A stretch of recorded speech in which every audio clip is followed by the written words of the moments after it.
정용실의 뉴스 브런치.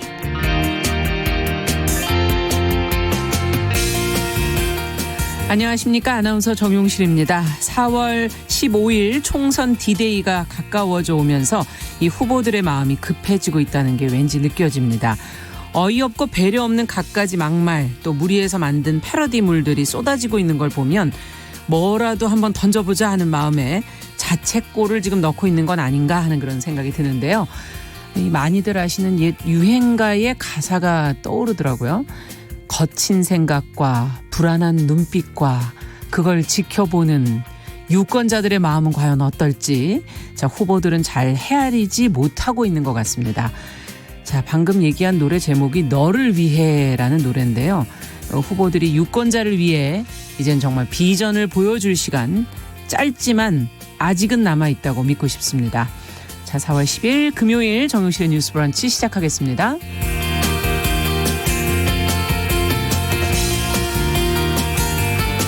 네, 뉴스 브런치 금요일은 두 코너로 진행을 합니다. 뉴스 브런치가 고른 주요 뉴스 또 논평을 오늘도 뉴스픽에서 전혜연 송문희 두 평론가와 함께 살펴보고요.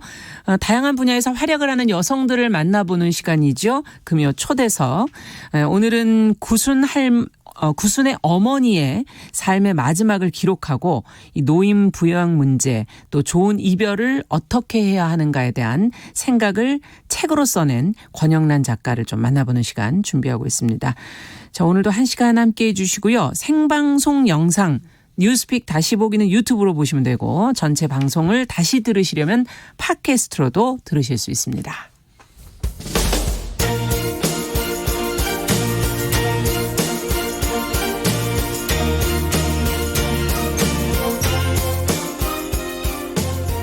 여성을 위한 시사정보 프로그램 KBS 1라디오 정용실의 뉴스 브런치. 여러분의 의견을 기다립니다.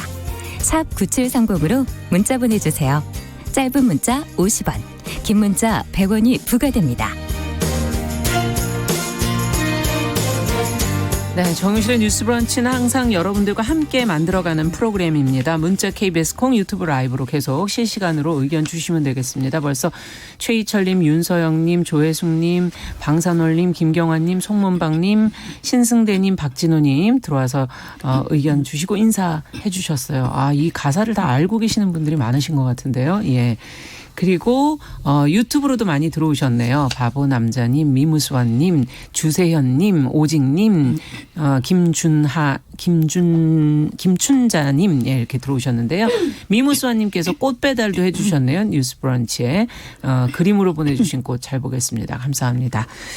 자, 그러면 이제 뉴스픽 시작하겠습니다. 더 공감 여성정치연구소의 송문희 박사님, 안녕하세요. 네, 안녕하세요. 네, 전혜연 시사평론가 안녕하십니까? 안녕하세요. 오늘 아카시즈님하고 방산월님 안 오셨습니까? 아, 방산월님 오셨어요. 아카시즈님이. 산속전환생활님. 네. 아니, 어떻게 이렇게 다 외우고 계세요, 두 분이? 아, 청취자분들이 격려해 주신 거 너무 감사하고 자꾸 네. 듣다 보면 저희도 그 닉네임을 외우게 되더라고요. 아, 그렇죠. 자주 오시는 분들 감사합니다. 안 오시면 걱정돼요. 궁금합니다. 네, 오늘 신원주님도 지금 최기환님 이렇게 더 2650님 같이 들어오셨습니다.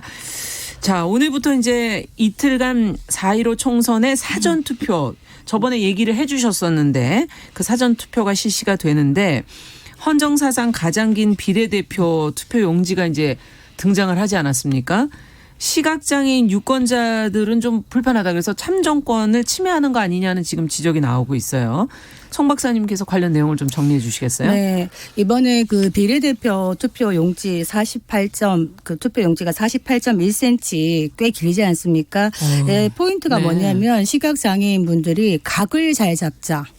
어떤 각을 잡아야 되느냐. 무슨 말씀이세요? 투표하실 때 시각장애인 분들은 그 점자 투표 보조 용구를 사용을 한답니다. 그래서 거기다 맞춰가지고 용지에다가 이렇게 도장을 찍어야 되는데 지금 이번에 워낙 길고 그다음에 칸도 좁아지다 보니까 그거를 몇 번 접어서 이렇게 맞춰야 되는데 실제로 굉장히 어렵다 이것이. 그래서 까딱하다가는 다른 곳에다가 이렇게 찍거나 그런 큰일이죠. 네, 그렇게 예. 될 수도 있어서 이분들의 참정권에 대한 중대한 침해가 아닌가 이런 말을 하고 있는데 예. 비례대표 투표만 그런 것이 아니라 지금 지역구 선거의 점자 투표 보조 연구에도요 기호만 표시되어 있습니다. 그 말은 뭐냐면 후보의 이름과 정당명을 알기 위해서는 투표소 직원에게 직접 다 읽어달라고 부탁을 해야 되는 겁니다. 네. 만약에 그 똑같은 일반 투표 용지와 동일한 정보가 점자로 표기된다면 이런 불편을 겪을 필요가 없겠죠. 네. 그리고 지금 공직선거법 65조에 보면 그 공보물 이번에 다들 받으셨죠. 선거 앞두고. 네네. 거기 보면 공보물이 12매 내외로 이렇게 규정이 되어 있거든요. 예. 그런데 점자 공보물은 기본적으로 초성, 모음 이런 것들이 따로따로. 분량이 많기 때문에 그렇죠. 써여지니까. 일반 공보물이 한 2배 이상 넘어간다는 거죠. 그러다 보니까 그런데 12매를 넘지 못하다 보니까 시각장애인들이 받는 것도 정작 지역구 출마 후보자 공보물에 지역구 후보의 공약이 빠져 있는 등 이렇게 중요한 게 되면은 빠져 있네요. 그렇게 될 수밖에 없는 거라서 면수를 동일하게 형식적으로 하는 게 중요한 게 아니라 이분들에게 정보를 동일하게 공급해야 되는 게 아니냐. 그래서 그렇죠. 이런 법도 좀 개정해야 된다. 이분들의 참정권을 보호해야 된다. 이런 말이 나오고 있는 겁니다. 네. 어떻게 보세요? 이번에 위성정당 문제 때문에 비례투표 용지가 48.1cm거든요. 그러니까 안 그래도 장애 있는 분들한테 어려운 환경인데 더 어려워질 수 있다라는 우려가 더 커지는 상황입니다. 근데 저는 최근에 굉장히 많이 생각하는 것이 우리가 배려라는 말 참 좋죠. 그런데 참정권은 배려해야 되는 게 아니라 지켜줘야 되는 권리입니다. 그러니까 이것은 몸에 장애가 있거나 또는 거동이 불편한 노인들이라든가 임산부라든가 이런 참정권을 가진 모든 국민은 선거 투표장으로 이동하는 과정에서부터 투표라는 과정까지 편의를 제공하는 것이 국가의 의무에 해당하는 그럼요. 것이죠. 네. 그래서 이것은 그 선거 사무원이라든가 뭐 주변의 지인들이 배려해서 도와주는 개념이 아니라요. 권리를 잘 행사할 수 있도록 국가 차원의 어떤 제도가 마련돼야 되는 것입니다. 그래서 말씀해 주셨듯이 공직선거법 65조 사항도 매수를 12매로 제한하는 것에만 초점을 맞출 것이 아니라 장애인들도 동일한 내용을 모두 읽을 수 있도록 네. 내용을 동일하게 읽을 수 있는 방법으로 법이 개정돼야 된다는 거고요. 네. 그리고 공직선거관리규칙 제74조도 있는데 투표용지에 관한 어떤 규칙이 들어가 있다라고 합니다. 그래서 그 부분도 장애인들이 어떤 점이 불편한지 잘 살펴서 개선해야 된다 이렇게 지적이 나오고 있고요. 최영애 국가인권위원장이 8일 성명을 냈는데 네. 사회적 약자의 참정권, 권리를 보장해야 된다고 다시 한번 강조했습니다. 그래서 이것은 배려가 아니라 권리라는 점 다시 한번 말씀드립니다. 네. 자, 그러면 이제 다음 뉴스로 또 가보겠습니다. 텔레그램 성착취를 비롯한 디지털 성범죄와 관련해서 최근 검찰이 이제 검거한 범죄자들 중에서는 그 연령을 한번 이렇게 분포를 지금 보도가 나오고 있는데요. 10대와 20대 비율이 유난히 높게 압도적으로 나와 있더라고요. 관련된 내용을 송 박사님께서 좀 정리해 주시면 저희 좀 들여다보도록 하죠. 네, 그 디지털 성범죄 관련해가지고 지난해 이후에 221명이 검거가 됐는데 네. 여기 보면 검거된 221명 중에 이 조주빈과 같은 운영자 57명, 유포자 64명, 소지자 100명이 있거든요. 예. 근데 연령대를 보면은 이 중에서 10대가 65명으로 전체 피의자 중에 29.4% 거의 네. 10명 중에 1명 우리 10대가 되는 것이고 20대가 103명. 그러니까 주로 10대, 20대가 많습니다. 네. 그런데 이런 10대 피의자들을 조사할 때는 그러니까 부모 등의 입회하에 조사를 하거든요. 그런데 이 미성년자인 가해자들의 신상 정보를 어떻게 공개할 수 있는가를 봤더니 성폭력 범죄의 처벌 등에 관한 특례법 25조를 보면은 뭐 피의자가 죄를 범했다고 믿을 만한 증거가 있고 공익에 합당하고 국민의 알 권리 보장 차원에서 사실은 정보를 공개할 수 있는데 단서가 뭐가 있냐. 피의자가 청소년에 해당하는 경우에는 공개하지 않는다라고 되어 있기 때문에 이런 부분에 조금 사각지대가 있지 않나 하는데 사실은 가해자가 미성년자일 때는 가해자를 또 보호하는 이런 측면도 있거든요. 근데 요즘 워낙 10대들의 범죄 특히 성범죄 관련된 범죄들이 많이 증가되고 있습니다. 네. 어제 기사를 보니까 헤어진 여친의 집 앞에다가 부모들이나 이웃들이 다 볼 수 있게 그 성관계 사진을 붙인 18세 이야기가 나왔더라고요. 네. 그래서 그걸 보고 부모가 더 일이 커지기를 그냥 그거에서 아예 못 본 척하고 있었더니 직접 부모에게 전화를 해서 전 여친의 부모에게 전화를 해서 못 봤느냐고 물어보는 이런 사건이 있었습니다. 그래서 이 10대들의 성범죄에 대한 경종을 좀 올려야 될 때가 아닌가 이런 생각이 듭니다. 네. 정말 이게 10대, 20대 범죄 비율이 높다는 게 어떻게 보면 앞으로 미래에도 계속될 수 있는 심각한 어떤 사회 문제로 봐야 되는 것인가, 또 이걸 그대로 방치를 해서 되는가 하는 여러 가지 생각이 들고요. 우리 사회가 이거는 병들어가는 건가 하는 그런 우려도 되기도 하고, 어떻게 보십니까, 두 분은?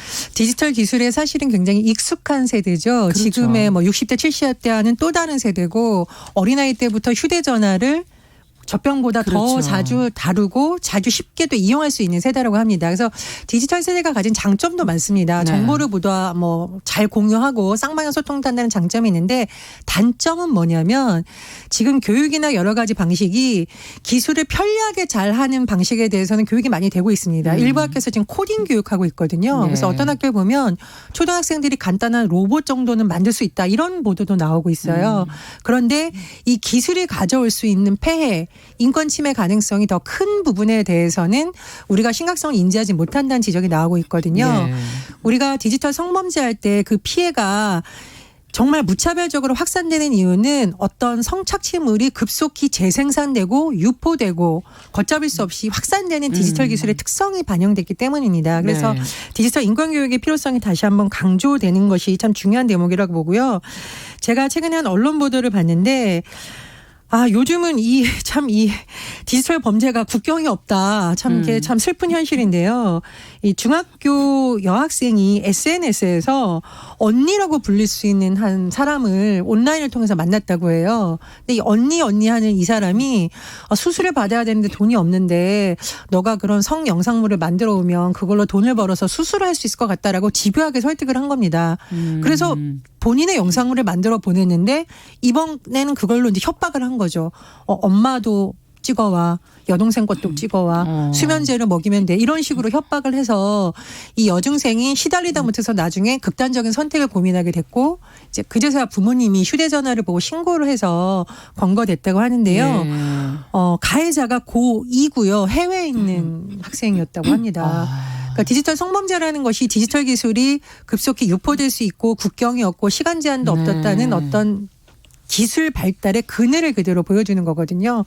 저는 우리나라에서 디지털 기술 교육 강조하는데 기술만 가르칠 것이 아니라 기술이 가져올 수 있는 폐해라든가 네. 인권 보호를 위해서 어떻게 조심하게 사용해야 되는지, 그런 부분에 대한 교육도 필요하네요. 꼭 필요하다고 봅니다. 네. 근데 저는 그 10대들의 성을 바라보는 기성세대들의 관점도 좀 전환이 있어야 되지 않겠나 싶거든요.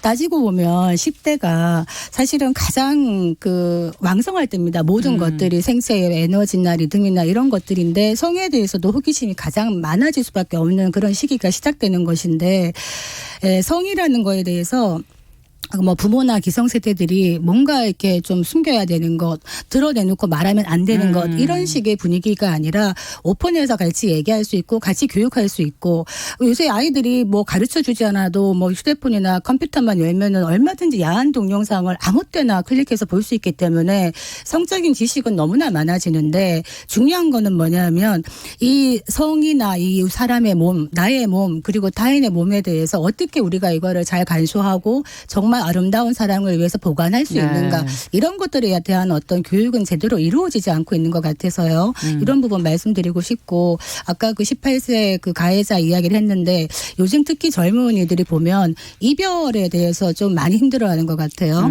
그래서 사람이 사귀다가 이별했을 때 그거를 내가 버림받았다고 생각을 하고 뭔가 복수하겠다, 이런 식으로 이런 행위들을 많이 하거든요, 요즘 와서. 그래서 그런 부분에 대해서도 교육이 필요하다. 이별이라는 건 너가 버림받은 게 아니라 두 사람이 만났다가 얼마든지 헤어질 수 있고 성숙한 만남에 대해서 많은 이야기를 해줘야 되는 시점이 아닌가 싶습니다. 네. 근데 이 성폭력을 가한 10대들을 이제 제가 이제 취재를 한 적이 있습니다. 간접 방식으로 허락을 받고 취재를 한 건데, 이 학생들이 하는 대부분의 말이 본인이 처음 접한 영상물에서 성폭행을 하면 여성들이 좋아한다라는 잘못된 정보가 입력된 경우가 좀 많았어요. 네. 그래서 본인이 예를 들면은 고등학교로 졸업하기 전에 여자친구하고 놀러 갔는데 여자친구가 싫다라는 의사를 정말 싫다로 받아들인 것이 아니라 좋아라고 잘못 인식하는 경우도 있었거든요. 네, 완전 잘못된 성인식을 그렇습니다. 갖고 있군요. 잘못된 인식을 했기 때문에 그것을 뭐 처벌을 감경해주는 요인은 될 수 없지만 처음으로 성적인 부분에 대해서 접하는 그 시기에 잘못된 정보가 얼마나 위험한 것인지를 제가 정말 현장에서 많이 봤거든요. 그래서 말씀해 주셨듯이 성에 대한 담론을 갖고 대화하는 것은 좋은데 부모들이 잘못된 정보를 입력해 주면 안 되겠죠. 특히 아빠들이 엄마들이. 그렇죠. 그래서 정확한 정보를 부모님들도 많이 좀 공부를 하시고 어떻게 하는 것이 바른 접근법인지에 대해서 진솔한 대화를 하는 것도 필요하다고 봅니다. 그러니까 이번에 스토킹 방지법 거의 많이 추진되고 있는 것 같은데요. 그런 말 있잖아요. 10번 찍어 안 넘어가는 나무 없다. 네. 이거 스토킹 될 수 있습니다. 그렇죠. 싫으면 10번 찍으면 안 되는 것이거든요.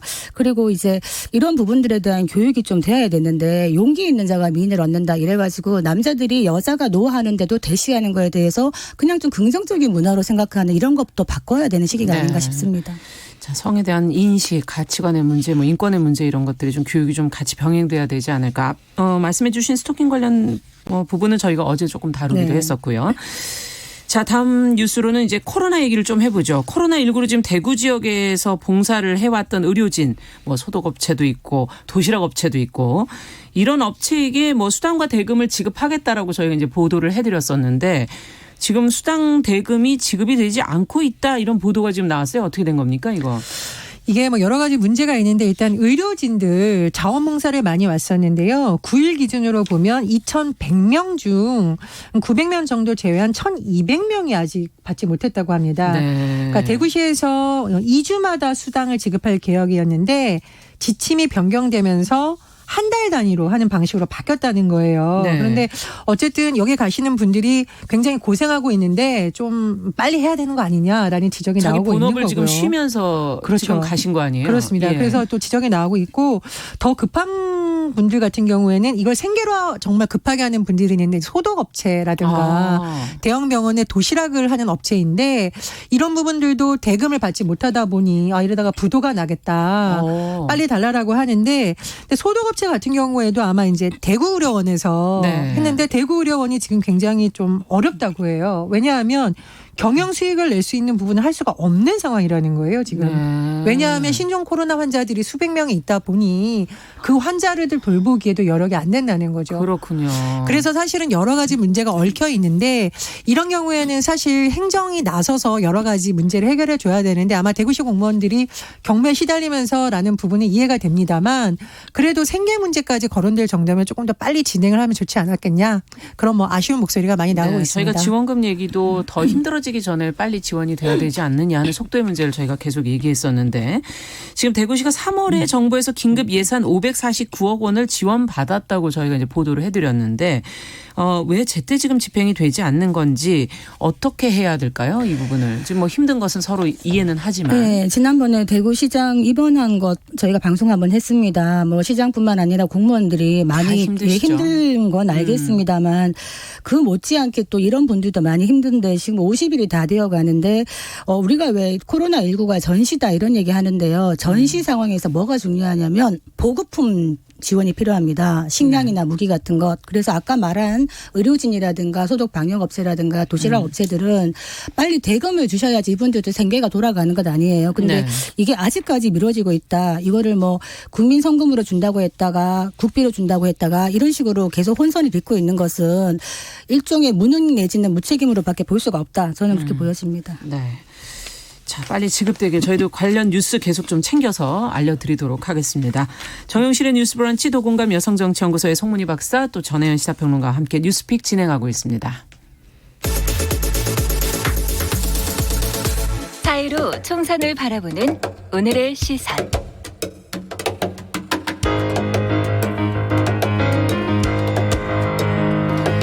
네, 이번 주 여성의 관점에서 보는 선거 이야기 하루에 한 가지씩 이야기 지금 풀어가고 있습니다. 어제 저희가 사이로 총선에 각 당이 어떤 여성 안전 또 관련된 공약들을 내놓았는지 저희가 살펴봤고요. 오늘은 또 그 외에 여성의 삶의 질을 높이기 위한 공약들은 어떤 것들을 지금 제시하고 있는지 전체적인 평가를 좀 해보도록 하겠습니다. 먼저 전혜연 평론가께서 정리를 좀 해주시겠어요? 예, 여성 관련 분야 공약은 사실은 이게 여성만의 문제가 아닌 비정규직 비정규직, 비정규직 중에 여성 노동자가 더 많기 때문에 그런 분야에서 접근할 수 있는 거고요. 여러 가지 접근법이 있습니다. 그런데 올해 같은 경우에는 보통 크게 5가지 주제가 핵심적으로 모아지고 있는데요. 예. 어제 저희가 다룬 3가지 주제가 주로 안전에 관한 부분이었고요. 그렇죠. 디지털 기술과 관련된 부분이 아무래도 좀 관심을 모았었죠. 그래서 스토킹 및 가정폭력 내용, 디지털 성폭력 대책, 그리고 어제 말씀드린 동의에 의한 간음죄라든가 이 부분에 대한 개정안 필요성을 다뤘고요. 네. 오늘 같은 경우에는 조금 다른 관점에서 접근을 해주면 보육 교육 문제와 고용 일자리 분야 공약으로 나눌 수가 있습니다. 그런데 이제 전반적으로 이제 각 당에서 내놓고 있는데 이 노동계라든가 전문가들의 평가를 좀 요약해 보면 첫 번째 일자리 문제와 관련해서 여성 공약이라고 하면서 경력 단절 여성에 대한 공약들이 있기는 하다. 네. 나쁘지는 않은데 문제는 뭐냐면 경력 단절 여성이라는 것이 모든 여성을 대표할 수가 없고 두 번째로 경력 단절을 여성의 문제로만 한정했을 경우에는 엄마들이 당연히 아이를 돌봐야지라는 전제 하에 되는 경우가 있다라는 겁니다. 그래서 돌봄이나 경력 단절 문제를 개인에 대한 지원의 문제로 볼 것이 아니라 예. 사회가 다 같이 보육을 하는 시스템 이런 쪽으로 개선해야 되는 구조를 법이 바꿔야 필요하다. 된다. 그렇습니다. 예. 구조를 바꿀 수 있는 법안이 필요하다라는 거고요. 예. 두 번째로 전문가들이 호평한 분야는 성별 임금 격차에 대해서 어떻게 접근하냐였는데요. 이건 역시 그 회사 사장님이 성평등 인식이 있으면 나아지겠지. 이것은 개인의 문제로 보는 거고요. 네. 그것이 아니라 임금 격차 해소를 위해서 임금 격차가 어떤지 공개를 하고 그것을 갖추기 위해서 여러 가지 페널티를 부과하니라던가 공시 의무를 이행한다던가 네. 이렇게 성별 임금 격차 해소법 공약이 나온 것은 굉장히 좋은 공약이다. 이렇게 공통적으로 평가를 받기도 했습니다. 네. 이외에도 비정규직 문제에 초점을 맞춘 또 분석도 있었고요. 여러 가지 공약이 있었는데 어쨌든 전문가들의 공통된 말은 돌봄이라든가 이런 것을 여성의 문제에 한정되어서 봤을 경우에는 이것이 기존에 있던 가부장 중심의 어떤 사고를 그대로 굳히는 역효과가 나올 수 있기 때문에 그렇죠. 이런 부분에 대해서는 조금 더 세밀한 접근이 필요하다 이렇게 지적하고 있습니다. 네. 자, 그렇다면 두 분은 어떻게 이 부분의 일과 또 보육에 관련된 부분 문제를 어떻게 보셨는지 평가를 좀 들어보죠. 여성의 삶의 질이라고 얘기하시니까요. 떠오르는 게 어제 잠깐 말씀드렸습니다만 가정폭력에 대해서 말씀드렸죠. 그러니까 드러내놓고 말하지 못하는 가정폭력의 피해자들이 의외로 많습니다. 지금. 그런데 지금 가정폭력에 대해서 어제 체포 우선주의를 얘기했었는데 예. 이 가정폭력에 대해서 어떤 생각을 하냐면 이 처벌에 대해서 먼저 중점보다는 가정의 평화와 안정을 회복해야 된다. 이렇게 더 방점을 두고 있거든요. 그런데 제가 상당 많은 여성들 중에 가정폭력이라든가 그다음에 도박 이런 행위를 하는 남편하고는 개선을 꿈꾸지 마라 이런 얘기를 해드린 이유가 이 폭력은 아주 상습성이 있습니다. 그래서 이미 폭력이 행해지는 가정이 이미 파괴된 가정이고 정상으로 회복될 수 없는 이런 현실을 위반을 하고는 그냥 폭력자를 처벌하는 게 아니라 여성에 대해서 그냥 좀 소극적인 이런 대응을 하는 이런 것들이 법으로 좀 만들어져 가지고 피해자 여성이 생활력이 없더라도 생계를 위해서 네. 참고 맞고 살 수밖에 없는 이런 것들을 바꿔나가는 어떤 제도적인 지원이 필요하지 않겠나 이 생각이 들고요. 네. 두 번째는 지금 이런 모든 어떤 그 지원들이 혼인한 여성들을 또 중점으로 하고 있죠. 지금 네. 비혼 여성들이 많이 늘어나고 있는데 이 비혼 여성들이 그러면 결혼이라는 제도 속에 들어가지 않고 그냥 남자친구와 함께 동거를 한다거나 법적으로 매이지 않고 살 수도 있죠. 그런데 선진국에서는 이러한 형태의 어떤 가족도 가족의 형태를 인정을 하고 여기에서 난 아이들도 정상적으로 클 수 있도록 지원을 한다는 겁니다. 그래서 이런 부분에 대해서도 조금 더 우리가 생각을 갖고 들여다볼 수 있는 필요가 있지 않겠나 이런 생각이 네, 듭니다. 제도 밖에 있는 여성들에 대한 이야기를 지적을 해 주셨고요. 일부 정당에서 법이 가족이라는 것을 인정해주지 않으면 여러 가지 문제가 생길 수 있는 법을 그렇죠. 이제 지적을 했었는데요. 예를 들면 수술 동의 가족만 할 수 있죠. 가족만 면회할 수 있어요. 네. 근데 아까처럼 가정폭력으로 인해서 자매가 탈출해서 각각 살고 있다던가 이럴 경우에 연락을 하기 쉽지 않거든요. 그런 문제 때문에 생활 동반자법을 만들면 어떻겠느냐 그런 제안이 나왔는데 그런 것도 하나의 대안으로 검토할 수 있다고 보고요. 예. 그리고 여성계에서 이번 공약에 대해서 좀 아쉬움을 나타냈던 부분은 예전의 공약을 재탕3탕한다 이런 평가가 많이 나오고 있습니다. 좀 그런 면이 보이더라고요. 그렇습니다. 네. 그러면 예전에 공약을 했으면 적어도 20대 국회 내에선 좀 지켰어야 지키고 되는 거 아니냐. 한 걸음 네. 더 나아갔어야 되는 건데 안 지키고 계속 반복하고 있다는 지적이 나오고 있습니다. 그래서 21대 국회에서는 이런 부분 잘 점검해서 잘했던 부분, 부족했던 부분 보완 작업이 이루어져야 될 것으로 보입니다. 그러니까 지금 아까 그 외로움에 대한 이야기를 했잖아요. 영국 예. 정부가 2018년에 외로움위원회라는 걸 만들었습니다. 네. 왜 만들었느냐? 이 외로움이라는 거는 사회적 전염병이다. 이렇게 얘기를 하면서 외로움이 하루 담배 15개 피우는 거하고 똑같다. 그래서 어떻게 보면 결혼은 망설이지만 그 전 단계 내지는 어떤 또 다른 형태로서 이제 동거하는 부부가 있을 수 있습니다. 이런 부부들도 만약에 전세자금 대출을 받을 수 있다거나 이들이 아이를 낳았을 때 이 아이에 대한 지원이 이루어진다 그러면 우리가 얘기하는 저출산 문제도 어느 정도 좀 도움이 될 수 있지 않을까 이런 생각이 그러네. 듭니다. 현실적인 방법에서 제도적인 네. 것을 좀 검토해보자. 그러면 저희가 여기까지 얘기를 듣도록 하고요. 지금 최기원님께서는 브런치 끝나자마자 지금 사전투표를 하러 가시겠다고 의견을 보내주셨어요. 오늘 내일 지금 사전투표가 오전 6시부터 오후 6시까지 신분증 가져가시면 되는데 지금 1906님께서는 투표소에 가면 손소독제 뿌려주고 비닐장갑 제공하고 참관인들이 아주 친절하고 감동적이라고 예 우리나라 선진국이라는 의견도 보내주셨고요. 윤서영님께서는 사전투표를 이미 하고 오셨다는 분들도 계십니다. 투표를 놓치지 않도록 일정이 있으시다면 미리 사전투표에 참여해 보시는 것도 좋을 것 같고요. 저희는 계속 또 관련 내용을 여러분들에게 도움이 되도록 계속 전달을 해보도록 하겠습니다. 오늘 뉴스픽 전혜연 평론가 더 공감 여성정치연구소 송문희 박사 두 분 수고하셨습니다. 감사합니다.